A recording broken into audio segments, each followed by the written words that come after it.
양당의 경선 열차 오늘도 달립니다. 민주당은 영남권에서 두 번째 경선이 진행되고요. 국민의힘은 사회 통합을 주제로 2차 조별 토론회를 엽니다. 네, 오늘 두 분과 전국 상황 짚어보겠습니다. 이창근 국민의힘 하남을 당협위원장, 배종호 한국정치평론가 협회장 두 분 모셨습니다. 어서 오십시오. 네, 안녕하세요. 예, 네, 안녕하십니까. 민주당은 오늘 영남으로 향합니다. 충청에서는 이재명 후보가 88% 넘는 압도적 득표율을 보였는데 오늘 두 번째 경선에서는 새 후보 득표율 어떨 거라 예상하십니까? 제가 볼 때는 뭐 1차 경선하고 비슷한 양상으로 예. 치러질 것으로 보여집니다. 충청 지역의 경선 결과 그리고 또 대선 결과를 보면은 역시 이제 민심의 바로미터다. 그래서 충청 지역 경선에서 이긴 사람이 그 당의 대선 후보가 됐고 또 대선 본선에서도 충청 지역에서 승리한 사람이 대통령이 됐거든요. 그런 점에서 이제 충청 지역의 경선 결과는 매우 중요한데 말씀하신 대로 이재명 대표 88%로 압도적인 그런 득표를 했습니다.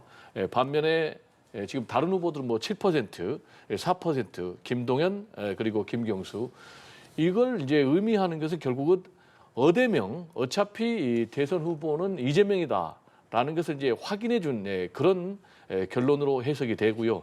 앞으로 이제 남은 영남 또 호남 그리고 수도권 제주 강원도 역시 그 비슷한 맥락으로 진행되는 것 아닌가 이렇게 예상이 됩니다.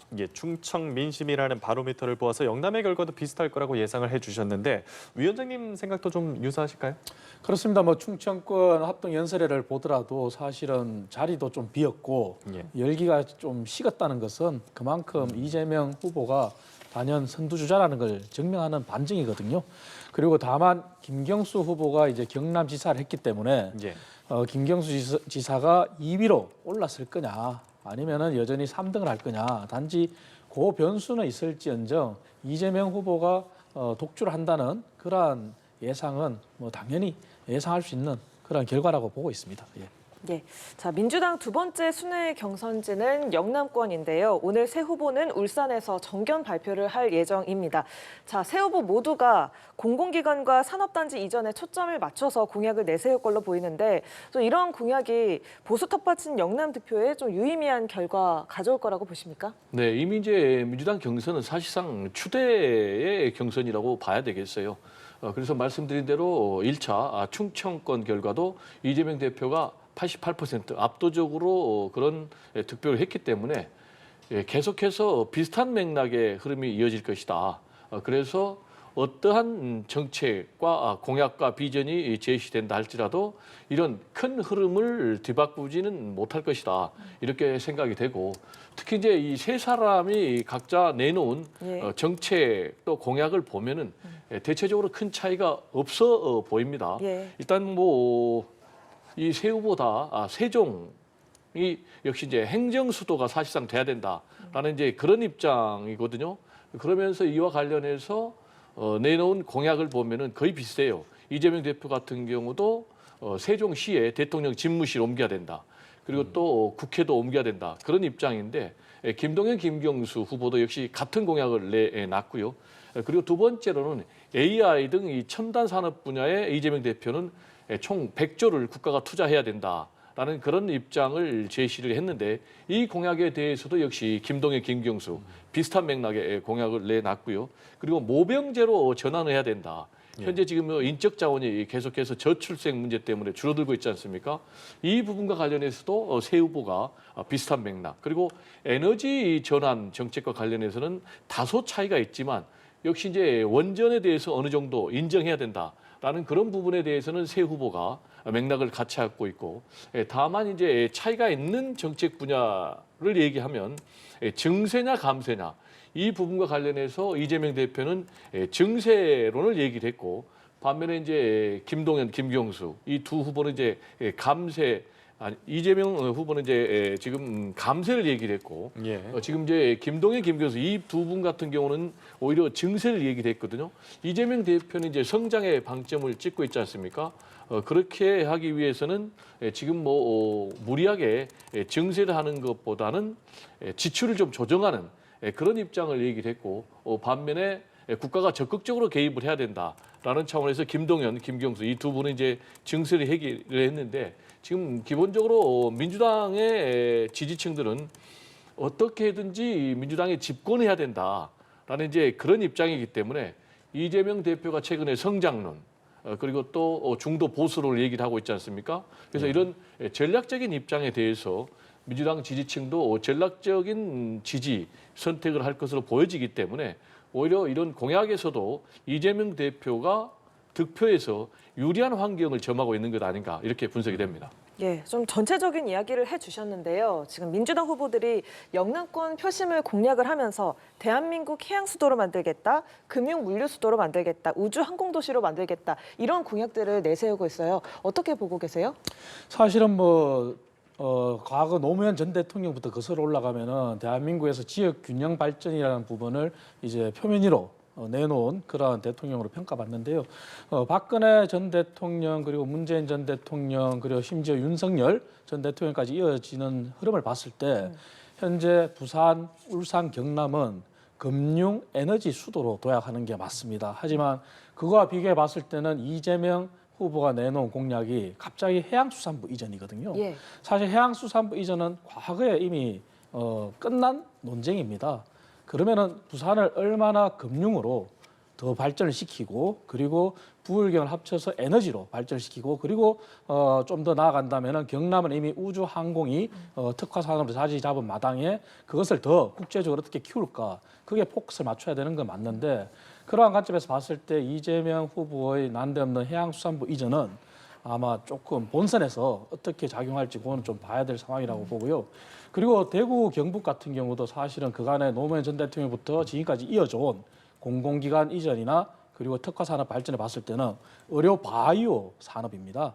그리고 경북은 첨단 소재 부품 산업으로 전환이 돼야 된다. 그 부분인데 대구의 산업단지를 말씀하셨어요. 예. 하지만 아직까지도 대구의 의료 바이오 중심으로 대규모 산업단지가 있지만 비어 있는 곳이 많습니다. 그러한 부분에서 산업단지를 추가로 한다는 게 과연 얼마나 현실성이 있을까 하는 부분이 의문은 되는데 물론 이 부분은 저는 민주당의 경선에서는 좌우되지 않을 거라 봅니다. 다만 이재명 후보가 민주당 후보로 됐을 때 이러한 이번 내놓은 영남권의 공약이 본선에서 어떻게 평가를 받을까 하는 부분은 향후 눈여겨볼 대목이라고 봅니다. 마지막으로 김경수 후보는 사실 지금 현재 3위 후보지만 5개의 메가시티를 구상하면서 광역교통권을 권역별로 만들겠다 하는 부분은 여야 후보가 모두 좀 주목해야 될 부분이라고 저는 봅니다. 왜냐하면은 광역교통권이라고 하는 것은 지금까지 현재 우리나라가 SRT, KTX가 들어왔었지만 수도권에서 충청, 호남,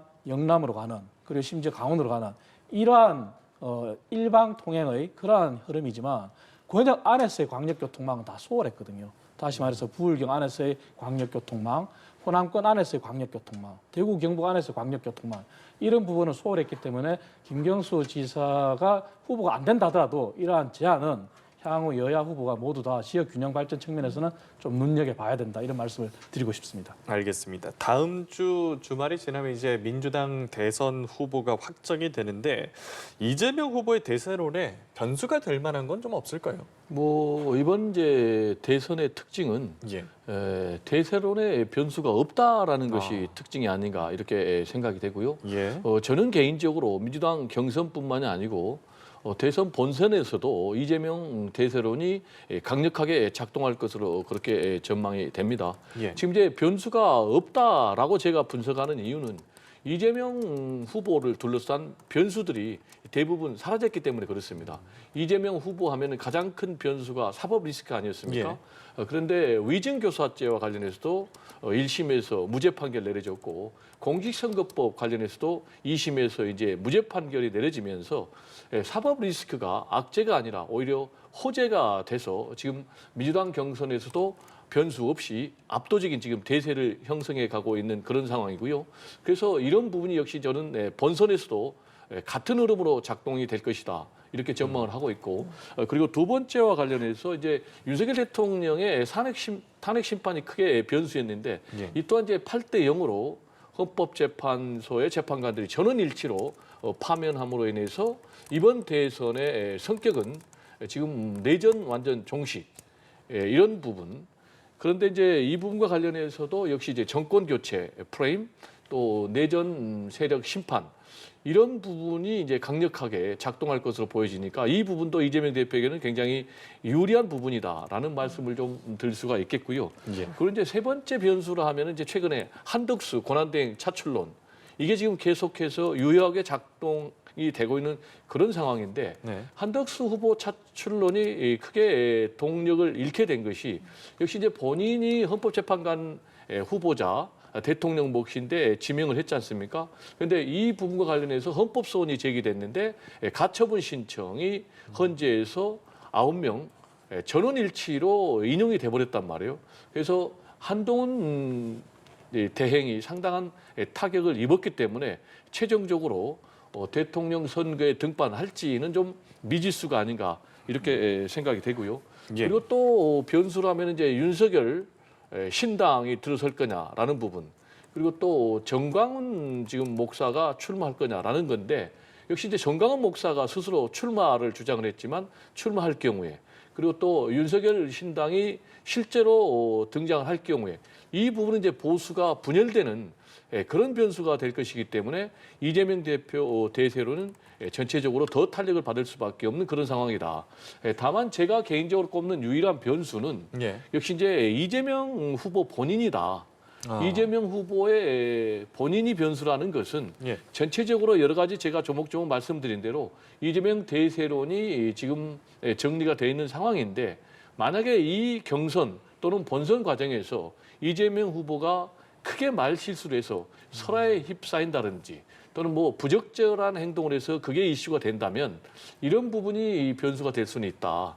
그런데 지금 이제 이재명 전 대표죠 후보가 민주당 1차 TV 토론 경선하는 모습을 보면 상대 후보하고 나를 세우지 않고 있어요. 예.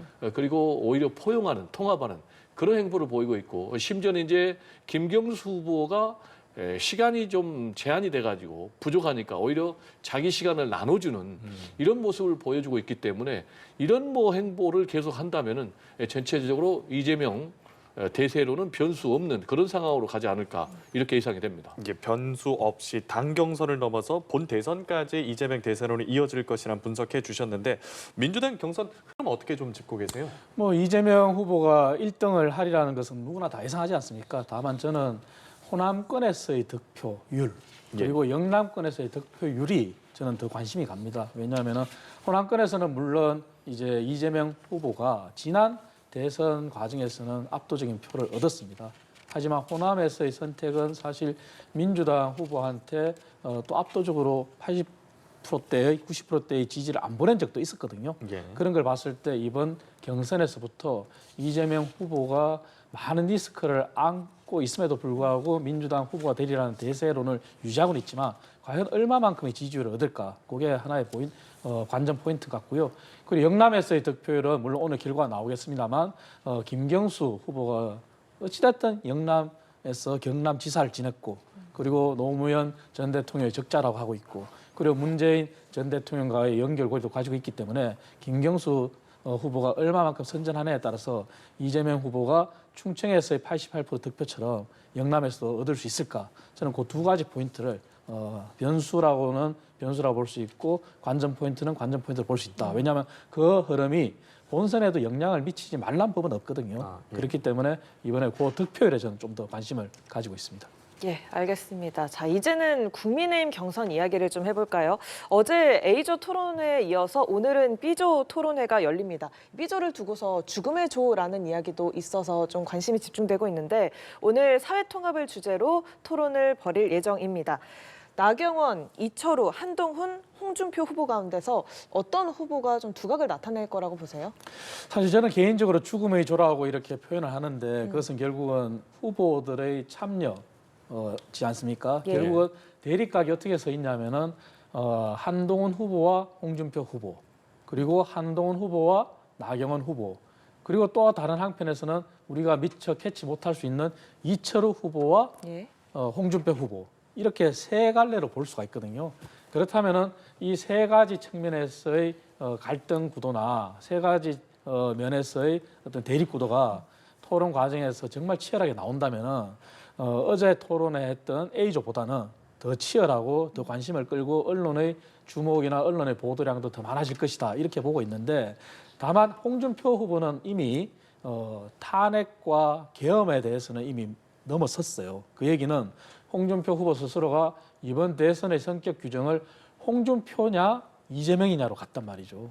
그것처럼 이번 후보들 간의 관계에서도 세 가지 측면에서의 갈등 구도를 우리가 예상할 수 있는데 이 구조 안에서 여전히 탄핵과 계엄을 주제로 과거에 머물러서 후보 간의 대립 구도가 형성된다면 아마 지지는 받지 못할 거예요. 홍준표 후보와 한동훈 후보 간에도 그리고 이철호 후보와 홍준표 후보 간에도 그리고 나경원 후보와 한동훈 후보 간에도 미래를 주제로 그리고 어떻게 우리 국민의힘이 주자가 되면은 이재명 후보와 대립해서 어떤 방식으로 이기겠다 이러한 모습을 국민들이 보고 싶을 거거든요. 그래서 제가 기대하는 게 있다면은 홍준표 후보가 이번 대선의 성격을 홍준표냐 이재명이냐 이렇게 규정한 것처럼 예. 오늘 토론에서도 이 부분이 좀 더 부각이 됐으면 하는 과거의 회기가 아닌 미래로 나아가는 그러한 토론이 됐으면 하는 바람입니다. 예. 오늘 비조 토론회 분위기 관전 포인트 어떻게 예상하세요? 뭐 관전 포인트는 제가 볼 때는 두 번째고 일단 첫 번째로는 국민의힘 경선이 전체적으로 굉장히 김 빠진 경선이 돼버린 거죠. 그 이유는 한덕수 지금 후보 차출론이 나오고 있는 그런 상황 아니겠습니까? 그래서 국민의힘 경선은 예선이다.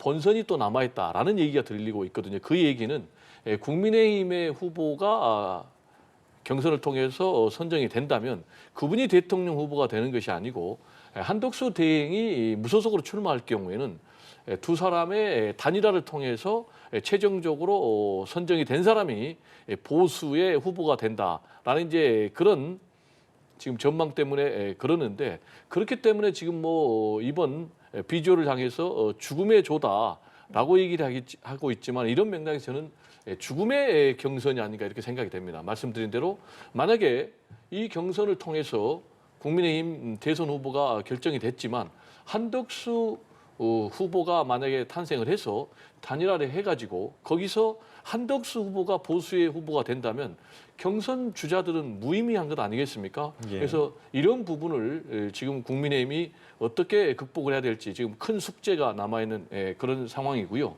지금 역시 이제 이번 이 죽음의 조라고 하는 그 조의 경선에서는 가장 중요한 쟁점이 탄핵 정국의 책임이 누구에게 있느냐라는 문제를 가지고 역시 친한파, 친탄핵을 주장하고 있는 이 한동훈 예. 후보를 둘러싸고 나머지 후보들이 집중 공격할 것으로 보이고요. 동시에 또 그러면은 윤석열 전 대통령을 손절해야 되는 것 아니냐라는 부분과 관련해서도 한동훈 후보는 강력하게 윤석열 전 대통령을 손절하고 미래로 가야 된다라는 입장을 발표할 것으로 보여지고요. 반면에 이제 홍준표 후보 같은 경우는 또 배신자론을 가지고 시체에 난도질하느냐라면서 한동훈 후보를 강력하게 때릴 것으로 보여집니다. 그리고 또 이번 이제 주제가 사회통합 아니겠습니까?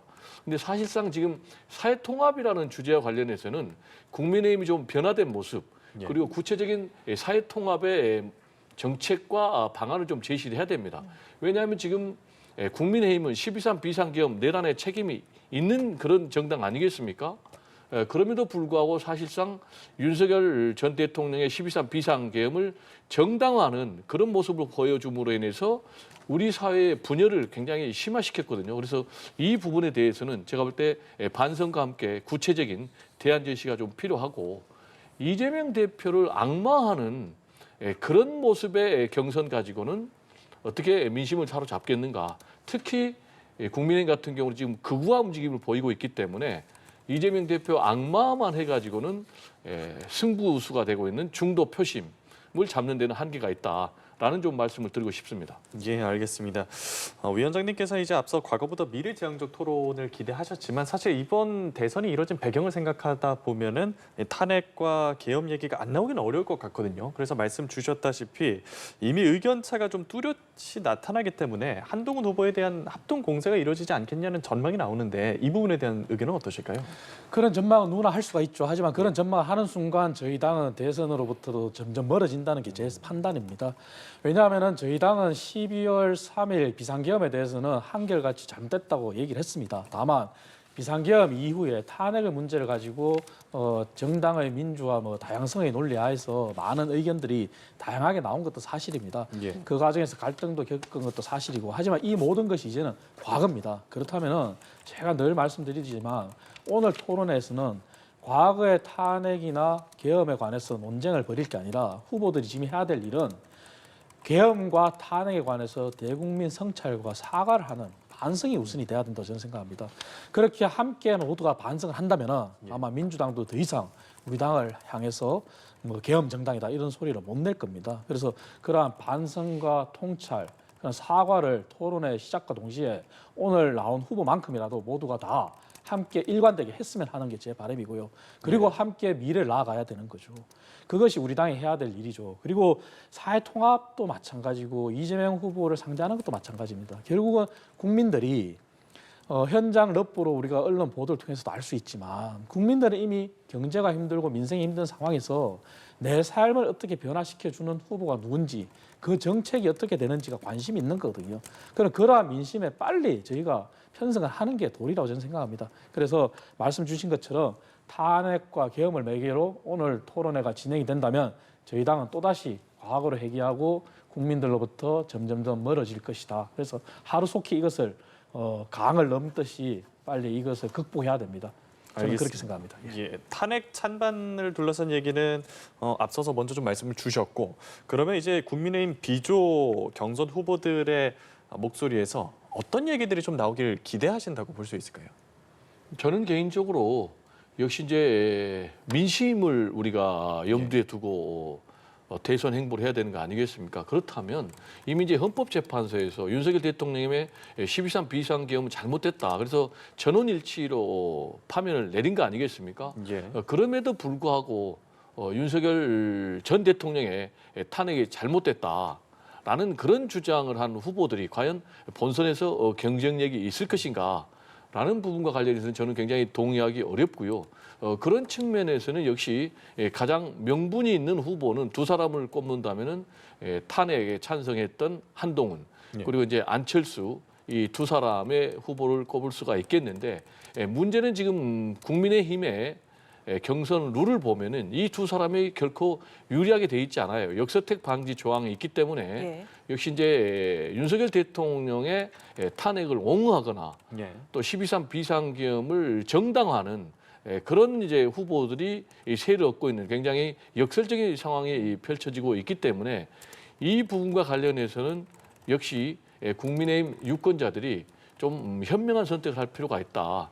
그래서 앞으로 과연 누가 국민의힘의 최종 경선에서 승리한 후보가 될 것인가? 라는 것과 관련해서는 최근에 큰 지금 출렁 있는 변화가 있지 않습니까? 그래서 김문수 후보가 크게 후퇴하고 반대로 지금 홍준표 후보가 상승하는 그런 양상을 보이고 있는데 이 부분과 관련해서는 역시 이제 가장 큰 원인은 한덕수 후보 차출론이 지금 불거지고 있는 그런 상황인데 저는 개인적으로 전망할 때 예. 역시 이 국민의힘 지지층 또 보수 지지층은 윤석열 대통령의 탄핵에 대해서 굉장히 옹호하는 그런 분위기 때문에 한동훈 후보가 최종 승리하기는 좀 어렵지 않나. 그래서 굉장히 좀 기술적인 행보를 하고 있는 홍준표 후보가 최종 경선 승리자가 될 가능성이 굉장히 높다. 그리고 이 부분과 관련해서는 지금 정치 구단이라는 박지원 의원도 그렇게 전망을 했는데 예. 저도 개인적으로 최종 승리는 홍준표 후보가 될 가능성이 높다. 다만 한덕수 만약에 후보가 실제로 등판하게 되면 예. 말씀드린 대로 또 한 번에 또 사실상 최종 본 경선을 좀 거쳐야 될 그런 상황이 펼쳐질 가능성이 여전히 굉장히 높은 상황입니다. 예, 알겠습니다. 자, 오늘까지 토론회를 마치고 나면 이틀간 여론조사를 거쳐서 8명 가운데 4명의 후보로 압축이 될 텐데요. 경선 단계마다 여론조사가 반영이 됩니다. 앞서 역선택 방지 조항 이야기를 잠깐 해주시기도 했습니다만 중도 보수 표심을 잡기 위한 이 각 후보들의 공약 경쟁도 있지 않습니까? 어떤 공약이 좀 유효하다고 보세요?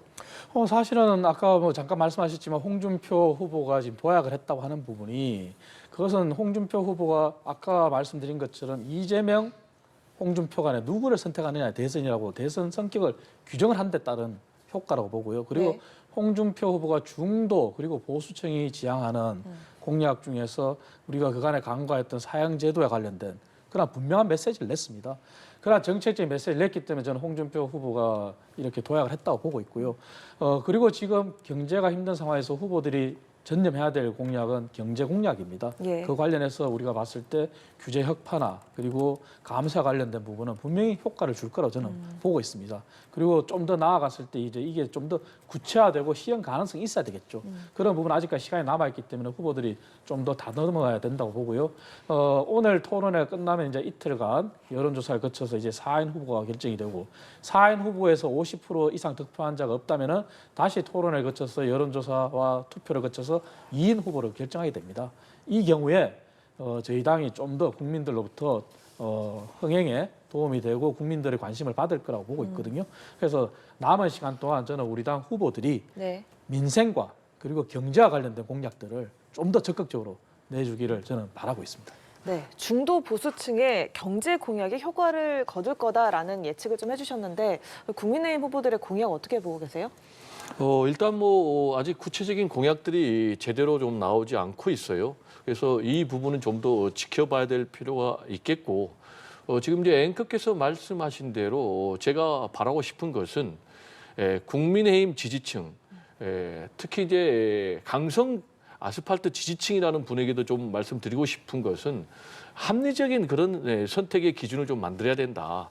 합리적인 선택의 기준이라 하면 역시 말씀하신 대로 정책과 비전을 가지고 좀 판단해야 되고, 특히 지금 가장 중요한 것은 조기 대선 아니겠습니까? 그럼 이제 조기 대선의 원인 제공은 윤석열 전 대통령이고 구체적인 핵인은 12.3 비상계엄과 내란 아니겠습니까? 그러면 이 부분에 대해서는 확실하게 좀 책임을 묻는 그런 선택을 보수 지지층이 해줘야만이 보수의 미래가 있다라는 좀 말씀을 드리고 싶고요. 예. 그러기 위해서는 과감하게 윤석열 전 대통령하고 결별해야 된다. 만약에 윤석열 전 대통령하고 계속 함께 가는 행보를 할 경우에는 단기적으로는 정권을 넘겨주는 것으로 끝나겠지만 이게 계속 장기적으로 이어진다. 보수의 암흑시대가 열릴 수밖에 없다라는 좀 말씀을 드릴 수밖에 없고요. 그래서 이 부분에 대해서 먼저 보수 지지층이 합리적인 선택을 해야 되고, 두 번째로는 역시 이 경제 문제입니다. 그래서 경제 문제와 관련해서는 좀 가장 실현 가능한 구체적인 경제 민생 회복 방안을 과연 어느 후보가 제시를 하느냐라는 부분도 좀 눈여겨봐야 될 것 같고, 그리고 역시 이제 세 번째로는 보수의 혁신, 이 부분과 관련해서도 어느 후보가 합리적인 보수의 혁신, 재건 방안을 내놓는가 또 좀 봐야 되겠고요.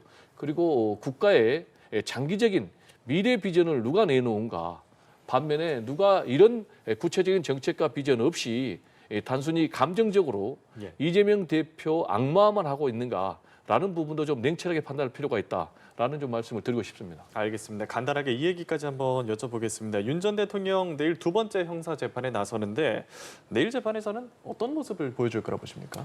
저는 뭐 큰 변화는 없다고 봅니다. 지난 1차 재판에서도 본인이 거의 90분 가량을 혼자 발언했지 않습니까? 네. 그리고 내일은 지난번 증인으로 나왔던 조성년 단장이나 김영일 그 대대장이 다시 이제 나오는데, 윤 전 대통령이 직접 신문을 할 수도 있고 변호인이 신문을 할 수도 있을 텐데, 예. 하지만 이미 증인들은 윤 전 대통령의 지시로 체포와 관련해서 지시가 있었다 분명히 얘기를 했습니다. 그러한 부분에서 이제 윤 전 대통령이 또 어떤 모습을 보일지 의문인데요. 저는 지금이라도 윤 전 대통령께서 국가와 그리고 우리 당을 사랑하는 마음이 있다면 좀 변화된 모습을 보여주기를 저는 희망하고 있는데, 물론 본인이 형사재판의 피의자로서 당사자이기 때문에 본인을 방어해야 되는 것은 당연한 논리이고 본능입니다. 하지만 그렇더라도 정인이 그리고 본인이 통수권을 행사한 그러한 군인들이 그런 정인을 했다면은 예. 그것도 존중을 받아야 되거든요. 그래서 좀 더 솔직하고 진솔하게 본인이 임했으면 하는 그런 마음이 있습니다. 예, 알겠습니다. 역시 간단하게 내일 윤 전 대통령 어떤 모습 보일 거라 보십니까? 네, 이제 우리 위원장께서 말씀하셨는데 지금 뭐 좀 겸손하고 자신의 책임을 인정하는 이제 그런 모습을 보여줘야 되는데요. 지금 뭐 1차 공판에서 보여준 것은 뭐 93분이나 발언을 했지 않습니까? 그리고 심지어는 뭐 재판에 끼어들기까지 하다가 재판장으로부터 제동까지 걸렸는데 이런 모습들은 굉장히 바람직하지 못하다.